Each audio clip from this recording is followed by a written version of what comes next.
Hello, it's Jimmy here at O'Reilly's, and I'm looking at a Toyota RAV4 here. So it's the D-Cat engine. It's a diesel, yeah. Okay, inside the vehicle, let's start it up. Let's see what the customer is looking at. Engine management light on. And some messages come down here. So 4x4 system, we're not ready for that. Check the engine. Okay, so she said it had some sort of symbol come up, and they had a friend come around. He put some sort of additive in, and they drove it about 100 miles and back, and it was okay. But the next morning they started it up, and immediately the light came on. Okay, I'm going to use my launch Eurotab 3 scan tool here, and we'll set up a diagnostic scan. Okay, we have P2002 particle trap efficiency. So, where have I gone? I need to go back in there. Enter. So these are the codes I have. Particle trap efficiency. Let's go to data stream. Let's change it over. So we got a little bit of erratic readings, sort of jumping between 10 up to around 41 there. DPF no active. Not sure if there's just a bad translation there, but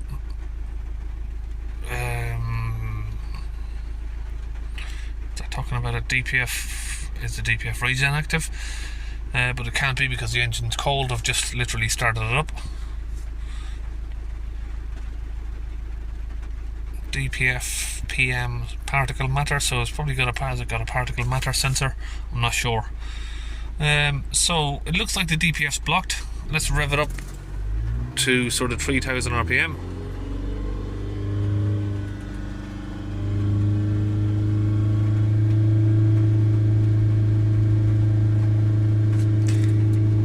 So it's like, I'm not sure if that's just normal behavior on these, but the sensor is sort of a bit erratic. Should sort of be a steady line.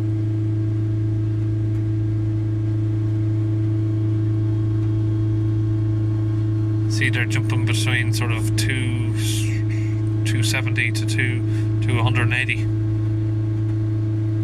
So there's a lot of fluctuation there. One way to confirm, well, it seems to have steadied out a little bit now. It's not as bad as it was before. Oh no, there it is. So we've got sort of 39 to 40, 69. So I've got some other items up here I want to look at. Seeing if we can get the coolant temperature up to operating temperature. We're having a look at the DPF temperature there as well.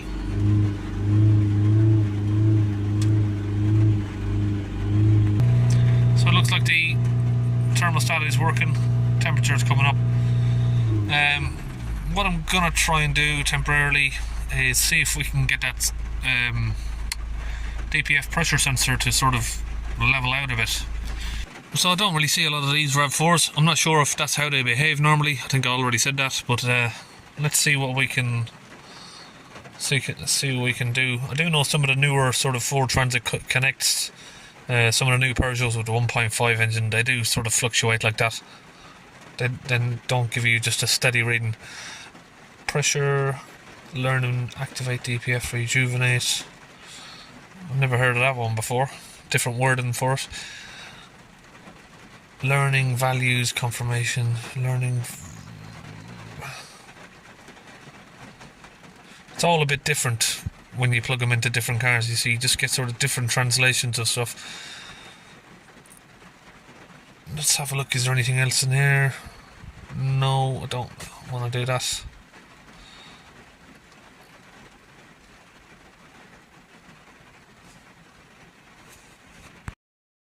So I'm just coming back here to the service function, see if we have any different options here. So there doesn't seem to be any option for the pressure sensor adaptations. So what I'm gonna do is, what I just forgot to check anyway was, where's the ECM gone? There it is. Is when I switch the engine off, is the DPF pressure sensor going to 0. It's not acting erratic with the engine off. DPF pressure, let's have a look.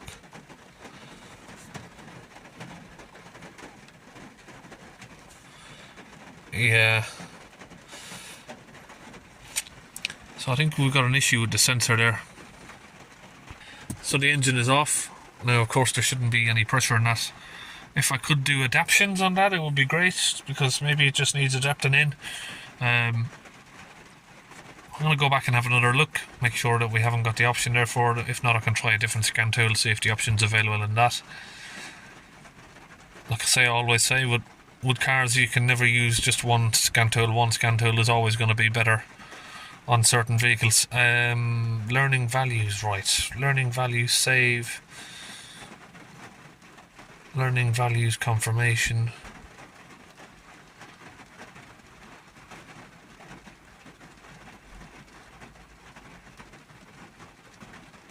Let's have a look.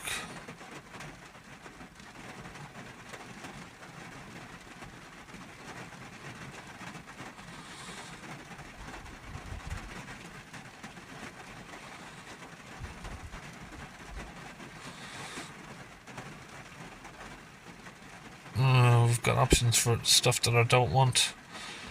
Learning values, right. Manual throttle match.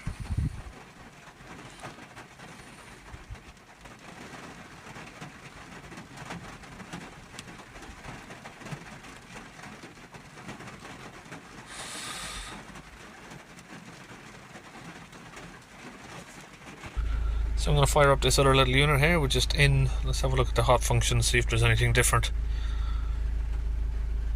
Sometimes different brands work better with different vehicles.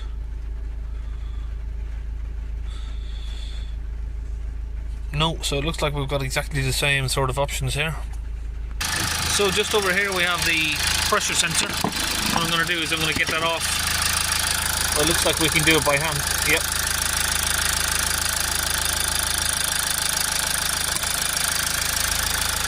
I'm going to connect up a manometer and just see if that's behaving the same as the diagnostic machine is showing me. I'm going to set it to millibars. There we go. Okay, so we can see with that connected, it's jumping around slightly, but nowhere as crazy as what it was doing on the diagnostic machine there. We've got sort of 40 millibars at idle, which is very, very blocked. But it looks like we're now going to need a new sensor. I've just rang every sort of supplier in the area, no one's got one available. So it looks like we might have to come back another day for this one. Okay, so we're back and we have a replacement sensor here. Okay, now another plus point is it's stopped raining at least, so we're going to get this sensor off here.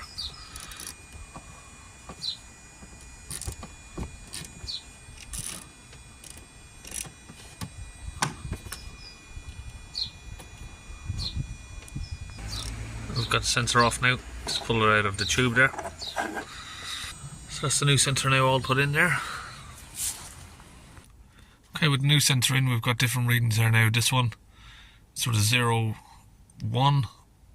It's evening out to 0 to 0.1. So we haven't got 9.7 on there anymore. Let's start the engine back up again. And have a look what pressure we are actually reading. Let's get that over to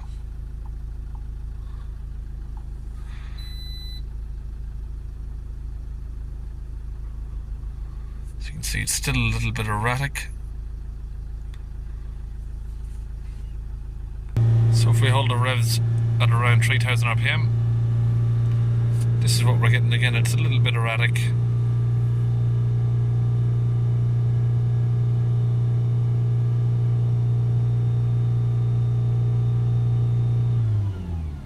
Let's idle back down. Now some vehicles are just like that. That's just how they work. So you see a lot of new Peugeots like that, 1.5s. They don't really stay in a steady position. So I'm going to turn the engine off and we'll let the exhaust cool down a little bit. Now I do get asked a question, should you clean the DPF when it's cold or hot? What I would say is there's no simple answer to that. There's no yes or no answer anyway. You should clean it, I'd say, warm, but not at regen temperatures. If you spray the fluid in while this is up around sort of 600 degrees, you could likely, I'd say, crack the DPF. Most of the DPFs I clean are with a warm engine, so I would say sort of 100 to 150 degrees. Now by the time I set this up, that should sort of be around 100 degrees by the time I'm ready. Okay, so we've got here the Launch DPF cleaner. We've got about half a bottle of it. We're going to stick it in the cup there.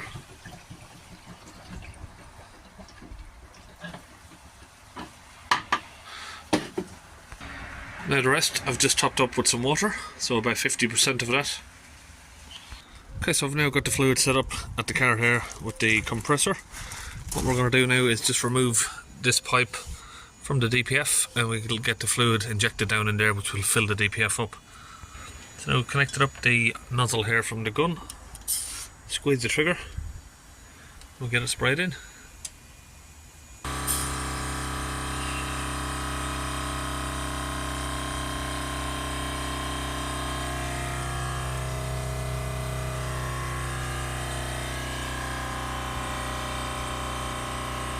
Now because it sits a bit high, I'm going to run the engine and we'll spray the rest of it in. Don't want to backfill the DPF into the turbo.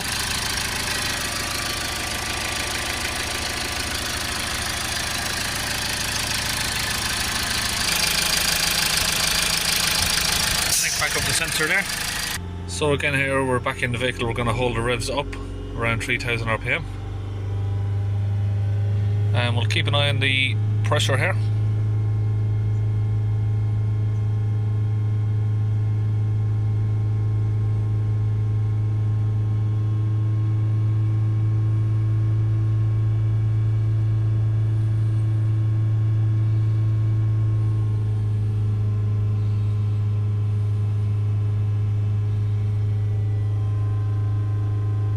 Just above 3000 RPM there.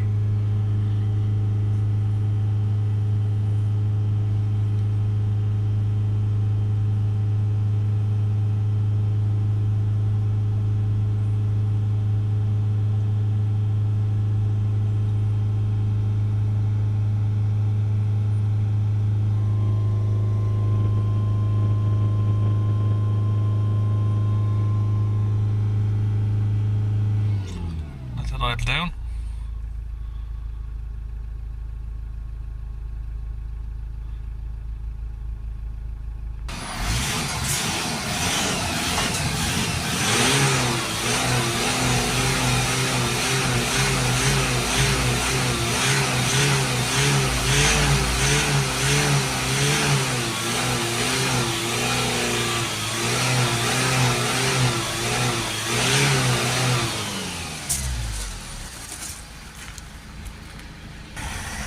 So just like that you get quite a bit of smoke coming out. It is just steam, vapour, it's not actual diesel smoke. So we're just going to run the vehicle until that smoke dies away. So you can see there now it's lighting off a bit. Now we are down to sort of 9 or 10 millibars of pressure. Okay, now I'm back in the vehicle. We're going to go to special functions, look for some learning of the DPF. So again now it looks like we don't have an option to replace the DPF unless it's in here, activate, rejuvenate. So let's just go in here and activate this. Hopefully that will just bring down the soot loading. It's going to have a soot calculated amount of soot in there, but we can't see any live data for that. It's a little bit... Well, let's see what happens when we press that. We can press it on. Let's just hold the revs up myself. Check engine system down there. Doesn't seem to be doing anything, to be honest, this. So what I'm going to try and do is reset the codes, take it for a test drive.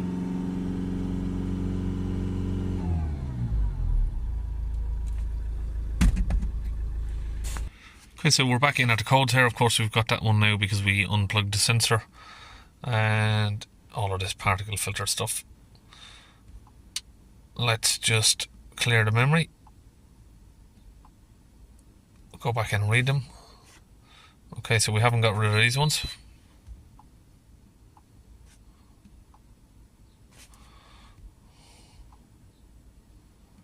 Special function. Okay, so back in special functions, and I'm going to try catalyst record clear.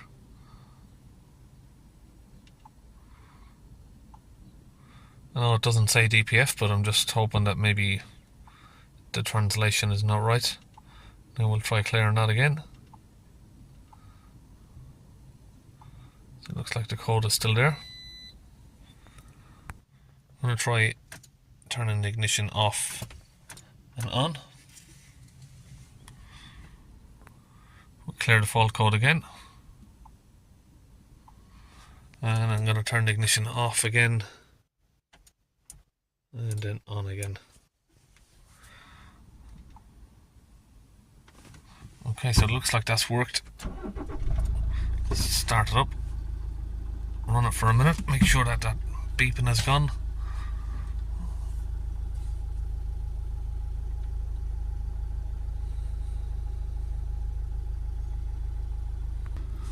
And again, we're going to confirm that the fault codes have gone still. Yep, with the engine running. So it's a little bit confusing there. You just got to know or adapt yourself around how it actually says things. You know, catalyst isn't the DPF, but it obviously is clear on that. Learning values confirmation. This activate rejuvenate stuff, this doesn't really do anything when you press it. It doesn't make any difference to the car, it doesn't make any difference to their temperature. I'm now going to suggest an oil change on the vehicle and an oil reset, but what I'm going to do anyway in the meantime, just in case, now I know you shouldn't really do this, but some vehicles, if you don't reset the oil service, then it won't regenerate on its own, and pretty quickly you'll have a blocked DPF and a complaining customer. So to me, I'm just going to leave them with the option of if they want to actually change the oil, it's up to them. Just holding the button down here just to reset the oil. So with me doing that, what I like to do is anytime I clean a DPF, I like to just make sure that I'm not leaving anything behind that's going to stop the vehicle from regenerating on its own, and then you pretty quickly, within a couple of days, would have a customer with an engine light back on and complaining to you. So of course I'm going to tell them that the oil has been reset, and I'm going to recommend that I do change that for them. Other than that, coolant temperature is reaching the correct temperature. All of the temperature gauges are working, and on this particular vehicle I can't see no other reason why the DPF is blocked other than it's just been used for very short journeys. Now that that's finished, I'm going to run a full scan just out of curiosity and see what this ABS fault is that they've got here.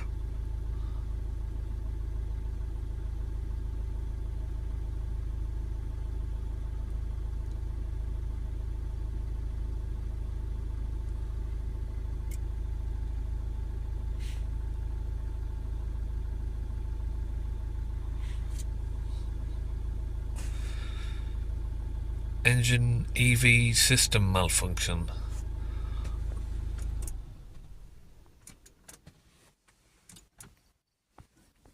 So I'm just going to try and clear that. See if it clears.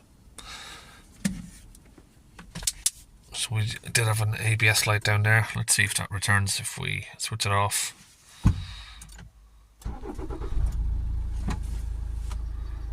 So the skid light's gone away. Now that may come back once it's had a bit of a drive around. Let's take it on a little drive and find out. So that's it. It looks like that stayed away as well, which is good news. Hopefully if that really stays away, then they don't need any repair there. Maybe it's just had a flat battery or something. These Toyotas are a little bit fussy like that. So that's it. Looks like we're all just about finished on this Toyota RAV4, and here comes the rain again. So we'll just finish up and see you on the next video. See you next time.